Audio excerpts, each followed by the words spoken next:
I बापू आता कसं करू मग? ए सुनबाई असं गौरू गौरू रडायला काय झाले तुला?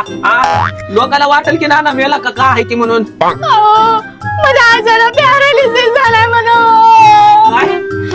अंगावर वारे गेले म्हणून. इथं जान जमान लेकरायच्या अंगावर वारे चालले त्याच तर वय झालंय. आपल्या रडण्याला काय कमी होणार आहे का? अरे बायो. काकू नाना मेले. तुम्ही माझ्या मरायचीच वाट बघा. अरे आबाजी तोंडाच्या हिच्या आजाला अनालिटिक झाला म्हणा. पॅरालिसिस हो. हा ते अहो काकू मग असं रडल्यानं काय होते? त्यांना डॉक्टर कर्नाडे सरांच्या जनसेवा हॉस्पिटलमध्ये घेऊन जा ना. तिथं 10 दिवसाचे 3 शिबिर होतात आणि त्या शिबिरमध्ये पेशंटला बीकेटी आणि संयुक्त आयुर्वेदिक पद्धतीनं चांगलं करतात. बस उडो मुकाट्यानं सगळेजण असेच म्हणतात. अहो नाना ते महाराष्ट्राचं सर्वात मोठं पॅरालिसिस सेंटर आहे आणि आयएसओ प्रमाणित आहे आणि त्यांना 25 वर्षाचा अनुभव आहे आणि 92% रिकव्हरी रेट आहे. वय का?